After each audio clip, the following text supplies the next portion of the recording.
Colleagues, we've touched on a few different topics today, but certainly I do think we can all take some pride in the good work that we did last session regarding funding for public education. You know, adding $1 billion or so into the mix was not insignificant. That was an extremely beneficial thing. It was a huge lift, and I think has really served to turn the whole ship, if you will, towards more sustainable long-term funding for a topic and an issue that we have ignored for far too long in the state. But the reality is that increasing funding alone isn't enough to provide long-term fiscal sustainability in our public sector. Even after this additional funding, we still find classrooms that are way too crowded. We find academic years that are still shorter than they should be. We continue to see employees who frankly are not being compensated as they should when they enter into collective bargaining negotiations because their districts just don't have the resources they need to be able to give to their employees.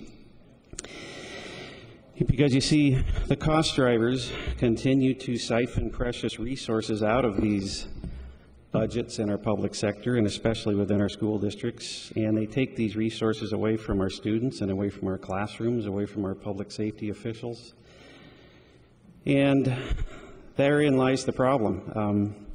It illustrates really the problem that we face here in the state of Oregon.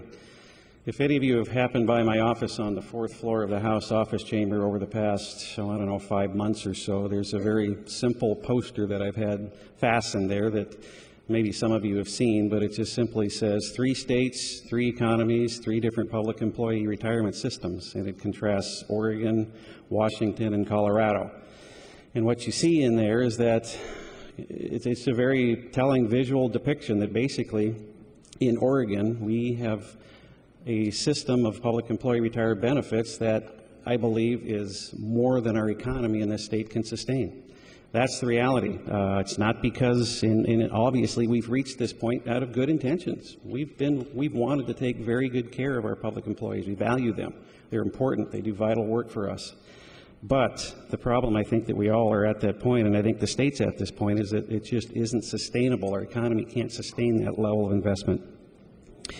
We have outstanding public employees in this state. You know, they work hard. They drive our buses. They serve our kids' lunches. They plow our roads. They do all that kind of work for us. I've got all kinds of friends in education that are public employees. I value them. I salute them. They do great work. So my support for public employee retirement reform says nothing about the value of those employees. They're great people. I love them. They're my friends. I go to church with them. Their kids grew up with them. I've worked alongside them. But the reality is that if we do nothing today, the stage is set for another very, very difficult budget scenario 2 years from now.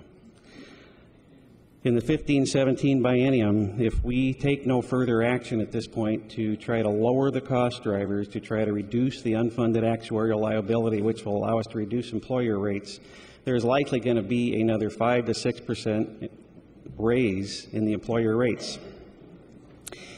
What that means at the local level as a school board member is that would be a catastrophic situation again. I can't imagine how we could put together a budget with that kind of PERS rate increase. If we pass this bill today, it'll take that catastrophic situation and simply leave us with what I would characterize as a bad situation. It still isn't desirable. It knocks about 2 percentage points off, but still, look at the school districts, community colleges, universities are still at that just barely got our head above water stage. If we do nothing, we're going to plunge them back under again, and I think we're going to see this dynamic repeated over and over again. But I think it's important to recognize what this bill before us today does and what it doesn't do, and I do think it's important to recognize that this really isn't a fix. I would characterize it more as a mitigation. It's going to help to alleviate that collar that's been placed in play, that's there out there, that's due to be paid due in the 15-17 biennium. It would remove that. But still, there will be uncollared rates that will be levied. It's just the nature of the problem that we find ourselves in. We're in a very, very challenging situation. But it will help to reduce the UAL, and that's important. We have to make a down payment, I believe, on that, because again, that will help to shore up the the PERS system. Excuse me, Representative. Representative Springer yields her time. Please continue. Thank you, Representative. Lowering the UAL is going to help, first of all, to shore up the long-term stability of PERS.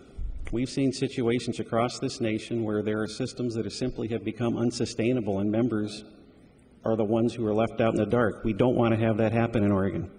This isn't the perfect bill. You know, it's not the bill that I probably would have written. There are ways to structure this, maybe in a more fair way, but today this is what we have before us. So I really, really encourage you, colleagues, to vote for this bill. I think it's vitally important we take this next step.